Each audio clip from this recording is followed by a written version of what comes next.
Hello students, welcome to Nain's chemistry channel. आज हम करेंगे केमिकल बॉन्डिंग का नेक्स्ट लेक्चर, जिसमें हम डिस्कस करेंगे valence shell electron pair repulsion theory.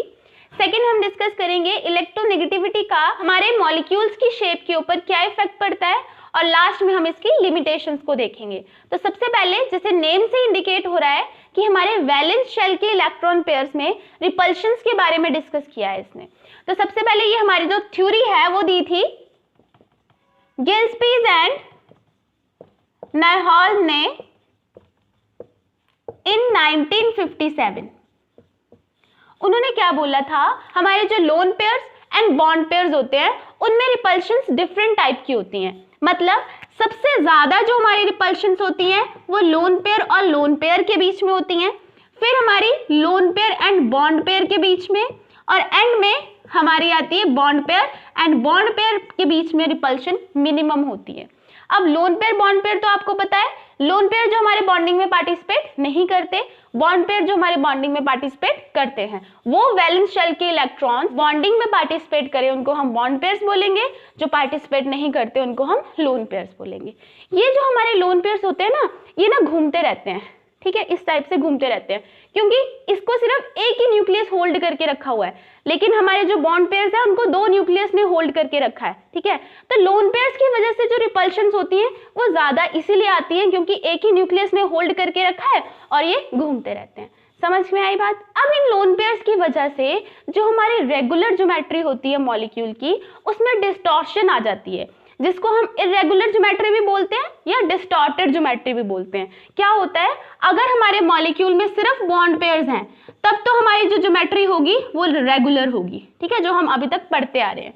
अगर उसमें लोन पेयर्स भी आ जाएं साथ में, बॉन्ड पेयर के साथ साथ लोन पेयर्स भी आ जाएं, तो उसकी ज्योमेट्री इरेगुलर हो जाती है, या तो हम इसको डिस्टॉर्टेड ज्योमेट्री बोलते हैं। अब हम यही डिस्कस करेंगे कि जब हमारे बॉन्ड पेयर्स होते थे तब हमारी रेगुलर ज्योमेट्री किस टाइप से होती थी, जब हमारे लोन पेयर आ जाएंगे उसकी वजह से वो डिस्टर्बेंस क्रिएट कर देगा, मतलब रिपल्शन ज्यादा होने लग जाएंगी, और हमारे मॉलिक्यूल, अब देखो किसी भी मॉलिक्यूल की ज्योमेट्री कैसे बनती है, हमारे इलेक्ट्रॉन पेयर्स अपने आप को क्या करना चाहते हैं, स्टेबल रखना चाहते हैं, वो इस टाइप से अरेंज होते हैं कि उनमें रिपल्शन मिनिमम हो। अब देखो हमारी रिपल्शन से जब डिफरेंट टाइप की हो रही है तो हमारी ज्योमेट्री भी डिफरेंट टाइप की होगी। अगर तो बॉन्ड पेयर्स होंगे तब हमारी ज्योमेट्री डिफरेंट होगी, अगर हमारे लोन पेयर्स आ जाएंगे तब हमारी ज्योमेट्री डिफरेंट होगी। तो हमारे मॉलिक्यूल्स की ज्योमेट्री कैसे डिफरेंट हो जाती है और उनको कैसे कैसे हम नेम्स देते हैं और उनको याद कैसे रखना है, वो सब हम डिस्कस करते हैं। तो यहाँ पे हम टेबल के थ्रू समझते हैं, टेबल बना लेते हैं कि यहाँ पे हम हाइब्रिडाइजेशन लिखेंगे, यहाँ पे हम ज्योमेट्री लिखेंगे जो हमने एक्सपेक्ट की थी, फिर उसके बाद हम यहां पे लिखेंगे टाइप्स ऑफ इलेक्ट्रॉन पेयर, जो हमारे पार्टिसिपेट कर रहे हैं वो इलेक्ट्रॉन पेयर किस टाइप का, लोन पेयर है या बॉन्ड पेयर है, ठीक है। फिर एक्चुअल ज्योमेट्री जो मॉलिक्यूल की आती है वो हम यहां पे लिखेंगे और समझेंगे। चलिए, सबसे पहले अगर हम sp हाइब्रिडाइजेशन की बात करें तो उसके लिए ज्योमेट्री हमारी क्या होती थी, लीनियर, ठीक है। उसमें अगर हमारे सारे के सारे बॉन्ड पेयर्स हैं तो हमारी ज्योमेट्री लीनियर ही रहेगी। हमारी ये जो एक टाइप से आप समझ लो, ये जो हमारी ज्योमेट्री है ये रेगुलर ज्योमेट्रीज हैं। ये जो हम यहाँ पे ज्योमेट्री लिखेंगे यहाँ पे इरेगुलर ज्योमेट्रीज आएंगी। अब इरेगुलर या हमारी ज्योमेट्री में डिस्टॉर्शन कब आएगी, जब हमारे लोन पेयर्स आएंगे। अगर हमारे बॉन्ड पेयर्स हैं तो हमारी ज्योमेट्री में कोई फर्क नहीं रहेगा, जो हमारे यहाँ पे लिखेंगे वही हम यहाँ पे लिखेंगे, मतलब हमारी ज्योमेट्री सेम रहेगी, वो डिफरेंट नहीं होगी। लेकिन जब लोन पेयर्स आएंगे तब हमारी डिफरेंट हो जाएगी। जैसे हम बात करें sp2 हाइब्रिडाइजेशन की, तब हमारी ज्योमेट्री क्या होती थी, ट्राइगोनल, प्लेनर, यही होती थी हमारी ज्योमेट्री। अब हमारे बॉन्ड पेयर्स अगर यहाँ पे 3 हैं, यहाँ पे अगर मैं ज्योमेट्री की बात करूं ये इसी टाइप से आएगी, AB टाइप, AB2 टाइप की, ठीक है, ये हमारी लीनियर ज्योमेट्री ही है। अब यहाँ पे 3 बॉन्ड पेयर्स है, यहाँ पे 2 बॉन्ड पेयर्स थे, देखो ये जो इलेक्ट्रॉन्स हैं ये बॉन्ड पेयर इलेक्ट्रॉन्स है जो मैं शो कर रही हूँ, यहाँ पे 2 थे तो हमारी ज्योमेट्री लीनियर आएगी एक्चुअल में भी, ठीक है। और यहाँ पे 3 है तो हमारी ज्योमेट्री ट्राइगोनल प्लेनर ही रहेगी, वो चेंज नहीं होगी क्योंकि यहाँ पे लोन पेयर्स नहीं आए। और यहाँ पे जो एंगल होगा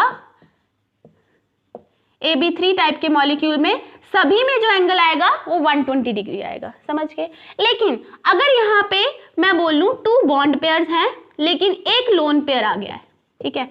अब देखो उसकी वजह से हमारी ज्योमेट्री में क्या फर्क पड़ेगा, सबसे पहले हम बना के देखते हैं। ये हमारा ए एटम है और यहाँ पे दो बॉन्ड पेयर्स, मैंने बोला दो बॉन्ड पेयर्स हैं और एक लोन पेयर है। एक लोन पेयर हम यहाँ लगाएंगे, कहीं भी लगा सकते हो, ये तीनों पोजीशन सेम ही होती है, ठीक है, पर जनरली हम यहीं पे लगाते हैं, बुक्स में ऐसे शो किया होता है, ठीक है, नहीं तो कोई रूल नहीं है कि हमने यहीं पे लगाना है, हम तीनों में से कहीं भी लगा सकते हैं। अब देखो, अब एक बात नोटिस करो आप, मैंने आपको फर्स्टली ही बताया कि हमारे लोन पेयर में रिपल्शन सबसे ज्यादा, उससे कम हमारी lone pair and bond pair में रिपल्शन होती है। अब देखो जब यहाँ पे रिपल्शन बढ़ जाएगी तो यहाँ पे एंगल क्या हो जाएगा, 120 डिग्री से ज्यादा हो जाएगा, ठीक है, समझ रहे हो मेरी बात। अगर हमारी लोन पेयर बॉन्ड पेयर में रिपल्शन ज्यादा होती है तो यहाँ पे तो सारे बॉन्ड पेयर्स थे, यहाँ पे तो एंगल को कोई फर्क नहीं पड़ेगा, वो तो सेम ही रहेगा। लेकिन अब यहाँ पे रिपल्शन ज्यादा होने की वजह से हमारा एंगल ज्यादा हो जाएगा, मोर देन 120 डिग्री। अब यहाँ पे भी रिपल्शन हो रही है ज्यादा, यहाँ पे भी ज्यादा रिपल्शन हो रही है, ये एंगल हमारा दब जाएगा, ठीक है, तो यहाँ का एंगल लेस देन 120 डिग्री आ जाएगा। समझ गए, सभी में ऐसे होना है, तो मैं आपको सही से अभी समझा रही हूं।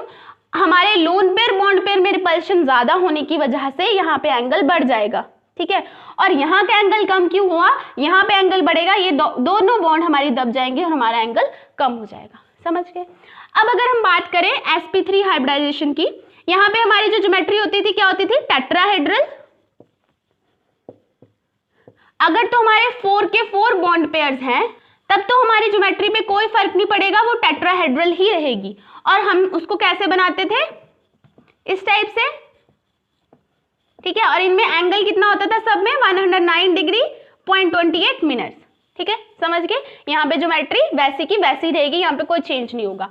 अच्छा, यहाँ पे मैंने आपको नाम नहीं लिखवाया, यहाँ पे तो हमारी ज्योमेट्री ट्राइगोनल प्लेनर ही रही, यहाँ पे कोई फर्क नहीं पड़ा। यहाँ लोन पेयर आने की वजह से एंगल्स भी डिफरेंट हो गए और हमारी ज्योमेट्री भी डिफरेंट हो जाएगी। अब इसको देखो, जब भी आप ज्योमेट्री देखोगे ना तो आपने लोन पेयर्स को नहीं देखना, ठीक है, अब आप लोन पेयर्स को नहीं देखोगे यहाँ पे, तो सिर्फ इनको देखो। अगर मैं इसको उल्टा करूं तो ये कुछ वी शेप का दिखेगा, तो इसकी ज्योमेट्री का नेम भी हम वी शेप लिखेंगे। वी शेप भी बोल सकते हैं इसको, बेंट भी बोल सकते हैं इसको, एंगुलर भी बोल सकते हैं, ठीक है, समझ रहे हो। अगर यहाँ पे 3 बॉन्ड पेयर्स आ जाएं और 1 लोन पेयर आ जाए, तब देखो हमारी ज्योमेट्री पे क्या फर्क पड़ेगा। अब हमारी डिस्टॉर्ट हो जाएगी ज्योमेट्री, ये तो हमें पता है। इसको मैं यहाँ पे बना रही हूं, ठीक है, यहाँ पे हमने लगाया लोन पेयर, ठीक है।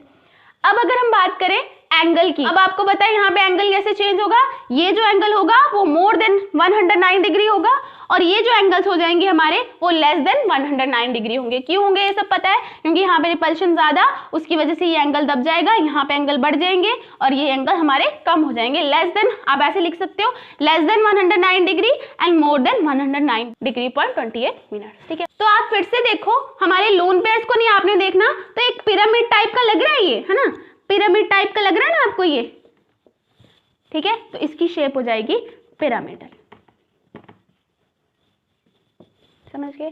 डोंट वरी, ये अच्छे से नोट्स में मैंने लिखा हुआ है और बुक में भी अच्छे से टेबल बनाया हुआ है। सिर्फ मैं आपको ये समझा रही हूँ कि इनके एंगल्स कैसे डिफरेंट हो जाएंगे और इनको याद कैसे रखना है, ना इनकी डिस्टॉर्टेड ज्योमेट्रीज को याद कैसे रखना है। ये जो लोन पेयर है हम इसको छुपा लेंगे, हमने सिर्फ बॉन्ड पेयर्स को देखना है, तो पिरामिड टाइप का लग रहा है इसलिए इसकी ज्योमेट्री हो जाएगी पिरामिड। sp3 में ही यहाँ पे तो टेट्राहेड्रल ही आएगा हमारी एक्सपेक्टेड जो ज्योमेट्री है, ठीक है। लेकिन अगर 2 बॉन्ड पेयर्स हो और 2 ही हमारे लोन पेयर्स हो, तब देखो ज्योमेट्री में क्या फर्क पड़ेगा। यहाँ पे हमारे इस टाइप से बनाती हूँ, लोन पेयर्स अपने आप को इस टाइप से अरेंज करेंगे और बॉन्ड पेयर्स हमारे इस टाइप से। अब देखो यहाँ पे जो ज्योमेट्री होगी उसका हम नेम कैसे देखेंगे, फिर से हमने लोन पेयर्स को छुपा देना है। इन लोन पेयर्स को छुपाओ, ये फिर से आपको वी शेप, कुछ बेंट शेप का और आपको एंगुलर शेप, वैसे ही लग रहा है आपको। अगर मैं इसको उल्टा घुमाऊंगी तो वी शेप का लगेगा ना ये, तो यहाँ पे हमारी जो शेप आएगी वो आएगी वी शेप, या आप इसको बेंट भी बोल सकते हो या एंगुलर भी बोल सकते हो, ठीक है, समझ गए। नेक्स्ट हम बात करते हैं sp3d की। यहाँ पे हमारी ज्योमेट्री आएगी ट्राइगोनल बाय पिरामिडल, ठीक है, ये है हमारी एक्सपेक्टेड ज्योमेट्री। अगर तो हमारे बॉन्ड पेयर्स 3 4 5 ही बॉन्ड पेयर्स आएंगे तब तो हमारी ज्योमेट्री पे कोई फर्क नहीं रहेगा, वो हमारी ट्राइगोनल बायपिरामिडल ही रहेगी। इनमें ये जो 3 एंगल्स होते हैं, ये जो 3 बॉन्ड पेयर्स के बीच में एंगल्स होते हैं वो 120 डिग्री के होते हैं, और ये जो हमारे 2 बने हैं इनमें 90 डिग्री का एंगल होता है। समझ गए? अब अगर इसकी जगह, बॉन्ड पेयर्स की जगह मैं 4 बॉन्ड पेयर्स ले लूं और 1 लोन पेयर ले लूं, ठीक है, तो हमारी ज्योमेट्री किस टाइप से बनेगी? तो देखो, सबसे पहले मान लो ये ए एटम है हमारा बीच में, यहाँ पे आ जाएगा एक लोन पेयर और यहाँ। अब मैंने लोन पेयर इसी पोजीशन पे क्यों लगाया, यहाँ पे क्यों लगाया? तो समझो हमारा लोन पेयर, मैंने बोला था एक ही न्यूक्लियस ने होल्ड करके रखा होता है, वो हमेशा घूमता रहता है, ठीक है, तो उसको ज्यादा जगह चाहिए, ठीक है, तभी वो स्टेबल हो पाएगा। तो 120 डिग्री वहां पे ज्यादा जगह उसके पास घूमने के लिए, स्टेबिलिटी तभी ज्यादा होगी उस ज्योमेट्री की, इसलिए हमारे लोन पेयर जहां पे एंगल ज्यादा होता है वहीं पे लगते हैं। समझ गए? हम यहाँ पे इसलिए नहीं लगाया क्योंकि यहाँ पे 90 डिग्री का एंगल था और इनमें 120 डिग्री का एंगल था। समझ गए? तो यहाँ पे देखो ज्योमेट्री होगी, उसका नेम क्या होगा? अब सबसे पहले देखो, इसको हम भूल जाओ, हमारे लोन पेयर को भूल जाओ। अगर मैं इसको इस टाइप से उल्टा कर दूं, यहाँ पे मैं उल्टा करके लिख रही हूँ इसको इस टाइप से, ठीक है, इसको मैंने जस्ट ऐसे घुमा दिया है। अब हम लोन पेयर को भूल जाते हैं। आपने सीसॉ देखा है, जो बच्चे झूलते हैं ना सीसॉ, उसमें ये 2 नीचे स्टैंड मान लो उसके, और ये हमारे जहाँ पे बच्चे बैठते हैं, है ना, जहाँ झूला झूलते हैं, ठीक है, ऐसा मान लो इसको। तो ये सीसॉ शेप हो गई। याद रखने का तरीका समझ में आया?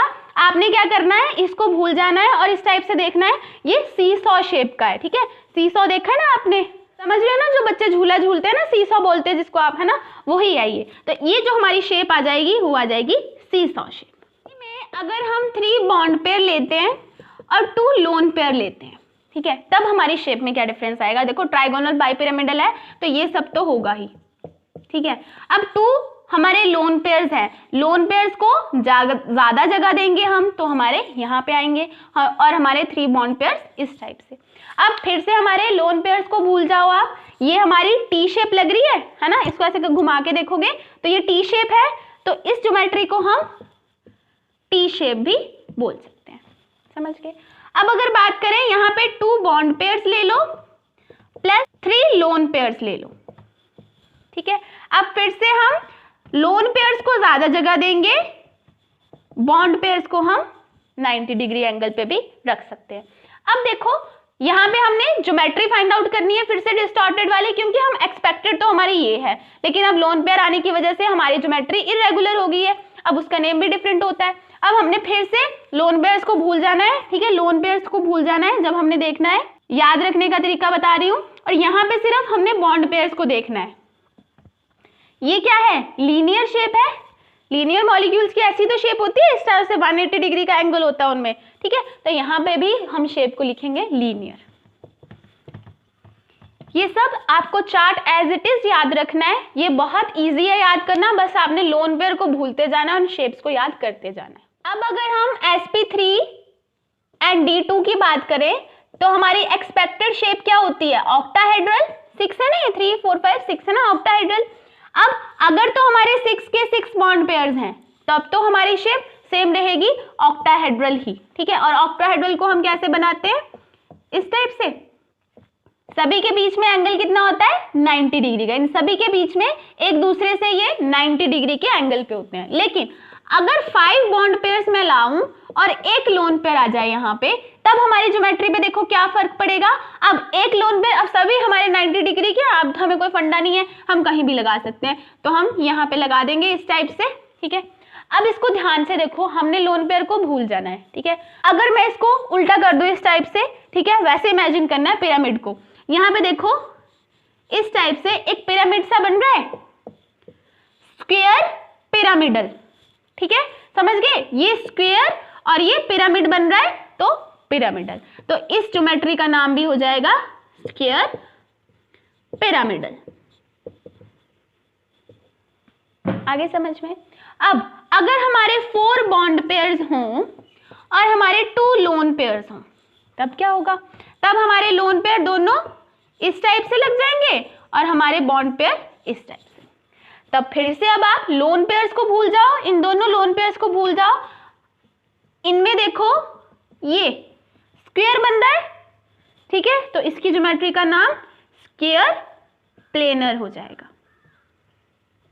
अब लास्ट अगर हम बात करें sp3d3 की, इसकी एक्सपेक्टेड शेप क्या थी हमारी, पेंटागोनल बाय पिरामिडल, जिसको हम रेगुलर शेप भी बोलते हैं, जो सिर्फ बॉन्ड पेयर्स की वजह से आती है। ठीक है, अब यहाँ पे बॉन्ड पेयर्स तो अगर हमारे 7 के 7 ही होंगे तब तो हमारी पेंटागोनल बाय पिरामिडल ज्योमेट्री ही रहेगी। ठीक है, लेकिन अगर यहाँ पे 6 बॉन्ड पेयर हो प्लस 1 लोन पेयर हो, अच्छा इसकी आपको पता है ना शेप, इस टाइप से पेंटागोनल बना लेना और हमारे दो इस टाइप से।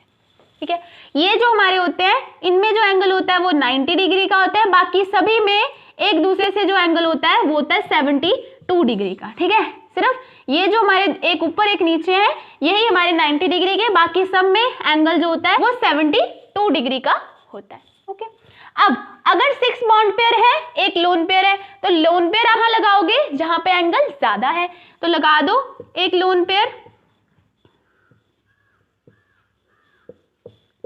अब 90 डिग्री ज्यादा है तो हमारा लोन पेयर ऊपर भी लग सकता है, नीचे भी लग सकता है, कहीं भी लगा दो, आपकी मर्जी है। ठीक है, और बॉन्ड पेयर हमने यहां लगा दिया। ठीक है, यहाँ पे एटम्स के नेम लिख देना। इस टाइप की ज्योमेट्री को आपको याद रखना पड़ेगा, इसको हम डिस्टॉर्टेड ऑक्टाहेड्रल ज्योमेट्री बोलते हैं। क्या बोलते हैं, डिस्टॉर्टेड ऑक्टाहेड्रल ज्योमेट्री। समझ गए, आपको यहीं तक आ सकता है, इससे ज्यादा आपसे नहीं। अब हम कुछ मॉलिक्यूल्स की ज्योमेट्री को डिस्कस कर लेते हैं। ओके, तो सबसे पहले SnCl2, अगर हम इसकी आउटर इलेक्ट्रॉनिक कॉन्फ़िगरेशन की बात करें तो 5s2 5p2 यही होती है। स्टेनस क्लोराइड में सेंट्रल एटम कौन सा है, टिन है। हमारे Sn की टिन की इलेक्ट्रॉनिक कॉन्फ़िगरेशन आउटर यही होती है। अब यहाँ पे इसको बना भी सकते हो आप 5s और ये आ गया हमारा 5p। ठीक है, अब हमारे क्लोरीन एटम 2 है, वो यहाँ पे इसके साथ बॉन्डिंग कर लेंगे। इस क्लोरीन के एटम इलेक्ट्रॉन को मैं डॉटेड शो कर रही हूँ। और इस टाइप की सबसे पहले यहाँ पे हाइब्रिडाइजेशन बताना मुझे जरा, यहाँ पे क्या आएगी, sp2 हाइब्रिडाइजेशन। sp2 हाइब्रिडाइजेशन के लिए क्या था, हमारी ज्योमेट्री कैसी थी, ट्राइगोनल प्लेनर। अब यहाँ पे ध्यान रखो, दो ही हमारे बॉन्ड पेयर्स हैं, एक हमारा लोन पेयर है। ठीक है, दो ही इलेक्ट्रॉन ने तो बॉन्डिंग की है। ठीक है, दो हमारे बॉन्ड पेयर्स हैं और एक हमारा लोन पेयर है, तो हम लोन पेयर इस टाइप से लगाते थे ट्राइगोनल प्लेनर में। अब इस टाइप की ज्योमेट्री को हम क्या बोलते थे, हमने लोन पेयर को नहीं देखना, ये किस टाइप की है हमारी, अच्छा मैंने Cl नहीं लिखा यहाँ पे, Cl and Cl। ठीक है, अब इस टाइप की ज्योमेट्री को हम क्या बोलते हैं, वी शेप, है ना। इसको उल्टा करके मैंने बोलता, उल्टा करके देखो, वी शेप है, या आप इसको बेंट भी बोल सकते हो या एंगुलर भी बोल सकते हो। तो वी शेप, बेंट या एंगुलर ज्योमेट्री। अगर हम बात करें SF4 मॉलिक्यूल की, सल्फर की हमारी 3s2 3p4 electronic configuration ground state यही आएगी। अब इसको बना के भी देख लेते हैं, ये 3s है और हमारा ये है 3p1 2 3 and 4 3p। ठीक है, किसके लिए, सल्फर के लिए, जो हमारा सेंट्रल एटम है।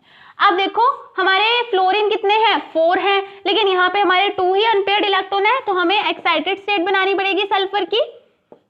तो बना दो जल्दी से। ये इलेक्ट्रॉन जंप कर जाएगा 3d ऑर्बिटल में, जो हमारा एम्प्टी पड़ा है यहाँ पे, 3d यहाँ पे जंप कर जाएगा। ये आया हमारा सिंगल इलेक्ट्रॉन, सिंगल, और यहाँ पे 1 2 3 4, और ये इलेक्ट्रॉन यहाँ जंप कर गया 3d में। ठीक है, ये 3p और 3s। ठीक है, अब बॉन्डिंग कर दो, ये हमारे फ्लोरीन का इलेक्ट्रॉन आएगा, यहाँ पे बॉन्डिंग करेगा, इलेक्ट्रॉन आया, यहाँ पे बॉन्डिंग की 2 3 एंड 4th फ्लोरीन। ठीक है, अब हाइब्रिडाइजेशन की अगर हम बात करें तो क्या हो जाएगी, ये है हमारी हाइब्रिडाइजेशन sp3d1 sp3d। समझ गए। अब sp3d के लिए हमारी ज्योमेट्री क्या होती थी, काउंट करके देख सकते हो, 3 4 5 5 के लिए ट्राइगोनल बाइपिरामिडल। अगर हम ट्राइगोनल बाइपिरामिडल बनाएं तो इसी टाइप से बनती है। अब हम चेक करेंगे लोन पेयर्स को, तो एक हमारा लोन पेयर है यहाँ पे बचा हुआ सिर्फ, बाकी तो हमारे बॉन्डिंग में पार्टिसिपेट कर रहे हैं, हमारे ये हमारे सारे बॉन्ड पेयर्स हैं। ठीक है, लोन पेयर एक ही बचा है। अब जब हमारी ट्राइगोनल बाइपिरामिडल होती थी ज्योमेट्री, तब हम लोन पेयर को किस पोजीशन पे लगाते थे? जहां पे एंगल ज्यादा हो। ठीक है, तो हमने यहीं पे लगाया था अपने लोन पेयर को, समझ गए।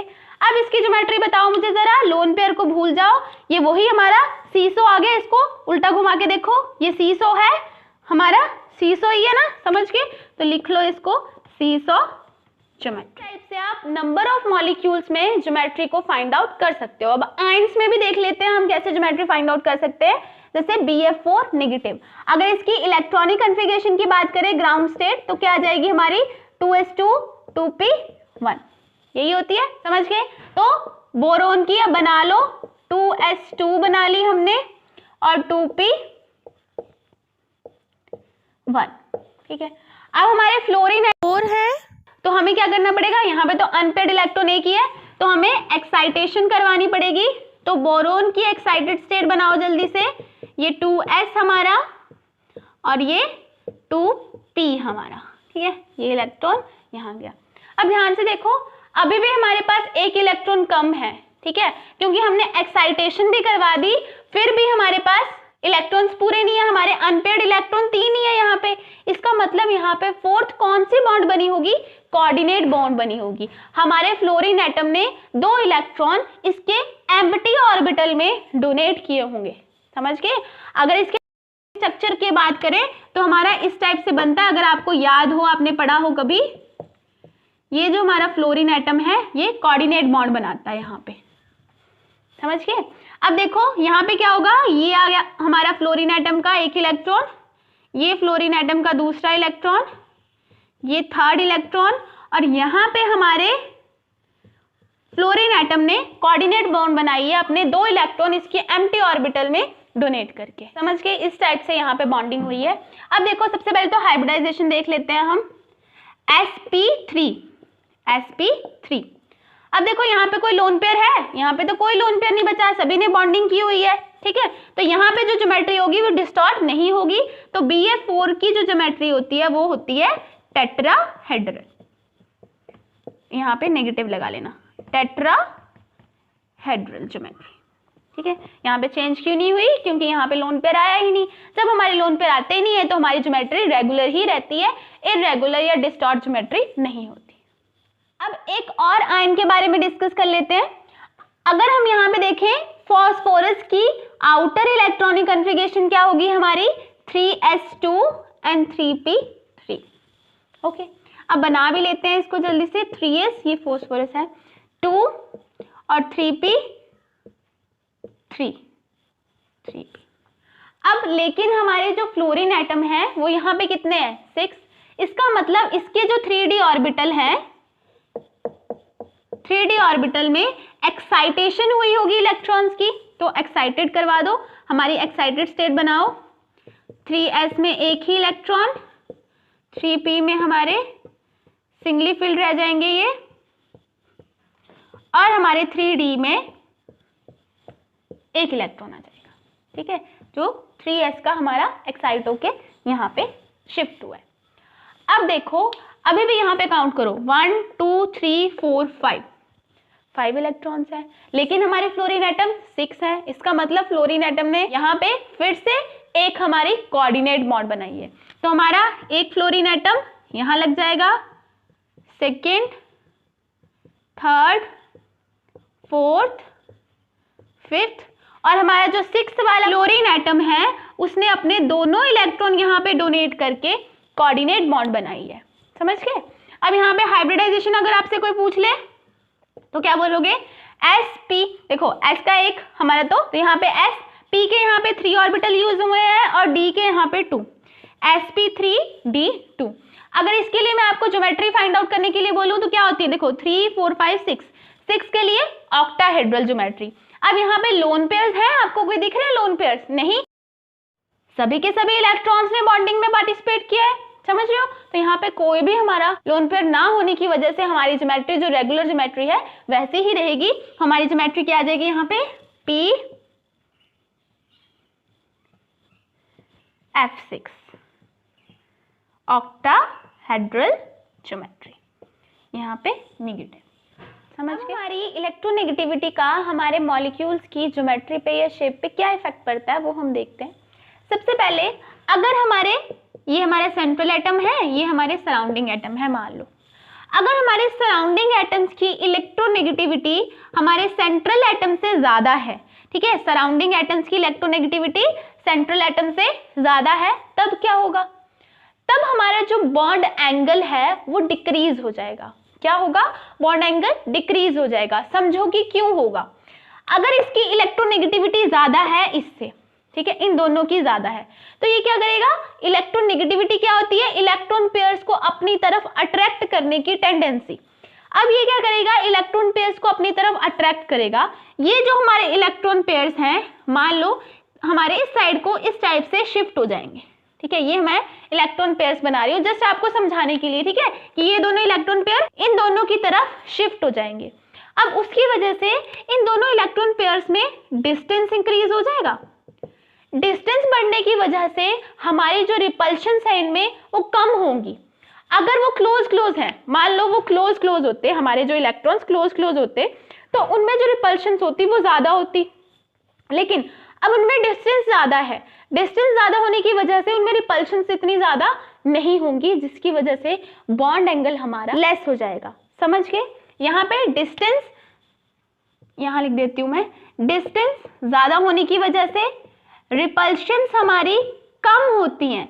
अगर रिपल्शन ज्यादा होंगी तभी तो हमारा बॉन्ड एंगल बढ़ेगा, अगर रिपल्शन ही कम होंगी तो हमारा बॉन्ड एंगल क्यों बढ़ेगा? तो हमारा बॉन्ड एंगल भी कम हो जाएगा। समझ गए? जैसे मैं आपको एग्जांपल दूं, क्वेश्चन आपको कैसे आ सकता है, Pi3, PBr3, PCl3 and PF3, इनके बॉन्ड एंगल का ऑर्डर पूछ ले अगर आपसे कोई, तो आप कैसे बोलोगे? अब देखो, आपने सराउंडिंग एटम, क्योंकि सेंट्रल एटम तो हमारा अब सेम है, ठीक है, हमने सराउंडिंग एटम्स को देखना है। सराउंडिंग एटम, यहाँ पे आयोडीन है, यहाँ पे ब्रोमीन है, यहाँ क्लोरीन है, यहाँ पे फ्लोरीन है। फ्लोरीन की इलेक्ट्रोनेगेटिविटी सबसे ज्यादा होती है, ये एक ही ग्रुप के मेंबर्स है ना, ठीक है, फ्लोरीन, क्लोरीन, ब्रोमीन, आयोडीन, ठीक है, समझ गए? तो हमारे फ्लोरीन की इलेक्ट्रोनेगेटिविटी सबसे ज्यादा और electronegativity down the group decrease करती रहती है। तो यहाँ पे आप ऑर्डर कैसे लिखोगे कि हमारा बॉन्ड एंगल Pi3 का सबसे ज्यादा होगा, फिर PBr3 का, फिर PCl3 का और फिर PF3 का। समझ गए? क्यों ज्यादा होगा, क्यों कम होगा, समझ में आ गया? यहाँ पे इलेक्ट्रोनेगेटिविटी ज्यादा होने की वजह से इलेक्ट्रॉन डेंसिटी को अपनी तरफ ज्यादा अट्रैक्ट करेगा, जिसकी वजह से यहाँ पे डिस्टेंस इंक्रीज हो जाएगा। अगर डिस्टेंस इंक्रीज हो गया, वहां पे रिपल्शन इतनी ज्यादा नहीं होंगी। अगर रिपल्शन ज्यादा नहीं होंगी तो हमारा बॉन्ड एंगल कम हो जाएगा। अगर मैं इसका आपको स्ट्रक्चर बना के भी बताऊं, यहाँ पे देखो, ये है हमारा फ्लोरीन,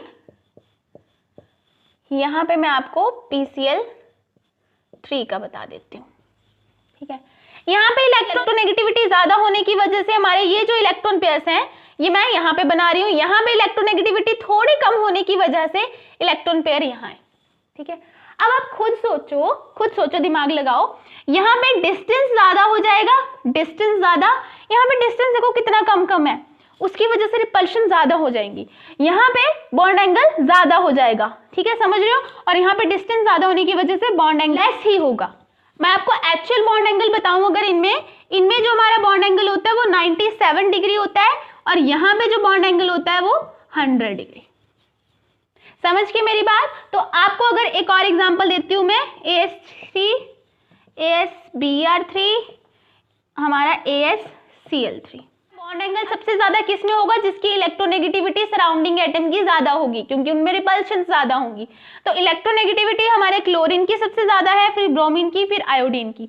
उसकी वजह से बॉन्ड एंगल सबसे ज्यादा हमारा ASI3 में होगा, फिर Br3 में और फिर ASCl3 में। समझ के?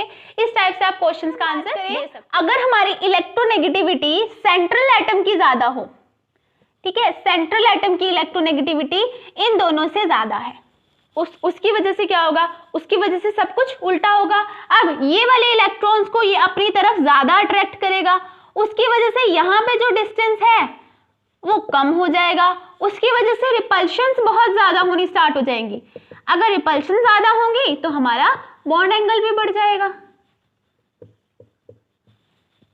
समझ गए।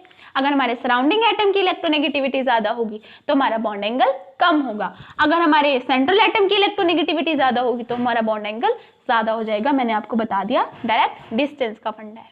अब आप आंसर आसानी से कर सकते हो। अब मैं पूछूं आपको बॉन्ड एंगल H2O में, H2SE में, H2S में और H2SE, H2TE, इनमें बॉन्ड एंगल का ऑर्डर बताओ। तो आप डायरेक्ट बता दोगे, हमारा सेंट्रल एटम यहाँ पे ये है, अगर सेंट्रल एटम की इलेक्ट्रोनेगेटिविटी ज्यादा हो, O स्टाइल से तेल पॉलिश, ठीक है, यहाँ पे electronegativity down the group decrease करती है, इसका मतलब हमारा जो ऑक्सीजन है उसकी इलेक्ट्रोनेगेटिविटी सबसे ज्यादा है, तो यहाँ पे क्या होगा, हमारा बॉन्ड एंगल सबसे ज्यादा H2O में होगा, फिर इस हमारे H2TE में। इस टाइप से आप किसी भी क्वेश्चन का आंसर दे सकते हो। जैसे मैं बताऊं आपको NH3, PH3 एंड ASH3, इसमें अगर आपसे पूछ ले बॉन्ड एंगल का ऑर्डर तो आप बता दोगे नाइट्रोजन की इलेक्ट्रोनेगेटिविटी इन सबसे ज्यादा है इसलिए नाइट्रोजन, उसके बाद फॉस्फोरस की इलेक्ट्रोनेगेटिविटी आती है और हमारा ऑर्डर इस टाइप पूछ ले मल्टीपल बॉन्ड्स हमारे या डबल बॉन्ड या ट्रिपल बॉन्ड जैसे होगी, और हमारी सिंगल बॉन्ड के बीच में अगर हमें बॉन्ड एंगल पता करना हो, मतलब हमारे मल्टीपल बॉन्ड्स का बॉन्ड एंगल ज्यादा होता है या सिंगल बॉन्ड का। अब आप खुद सोचो, मल्टीपल बॉन्ड में इलेक्ट्रॉन ज्यादा होंगे तो रिपल्शन ज्यादा होंगी, बॉन्ड एंगल बढ़ जाएगा, समझ गए। जैसे मैं आपको एक एग्जांपल देती हूँ, यहाँ पे COCl2 का। अब यहाँ पे ये जो हमारे डबल बॉन्ड है और इसके बीच में जो एंगल होता है वो होता है 128 डिग्री का, लेकिन हमारे अगर सिंगल बॉन्ड की बात करें यहाँ पे एंगल होता है 108 डिग्री का। मल्टीपल बॉन्ड सिंगल बॉन्ड में क्या समझाना चाह रही हो, समझ रहे हो, हमारे मल्टीपल बॉन्ड्स में एंगल ज्यादा होता है as compare to single bonds.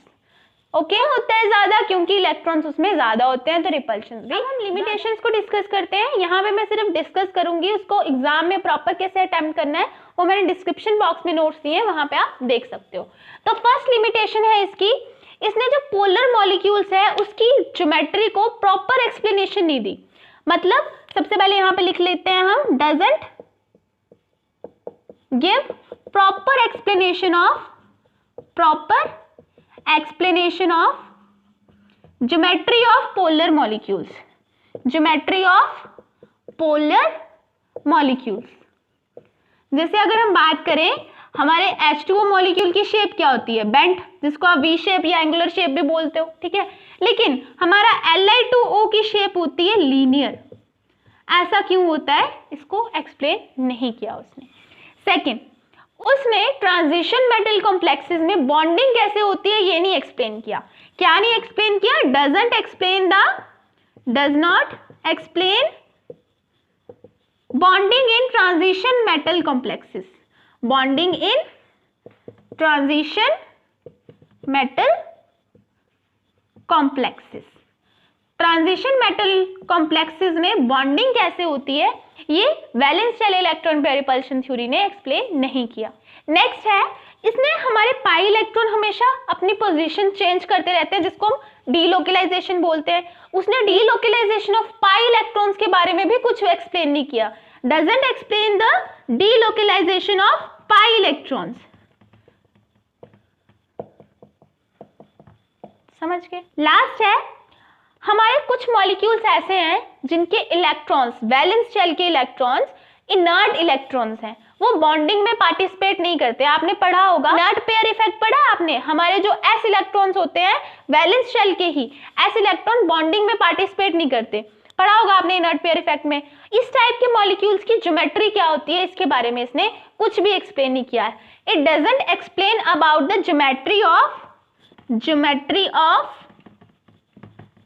molecules having inert electrons,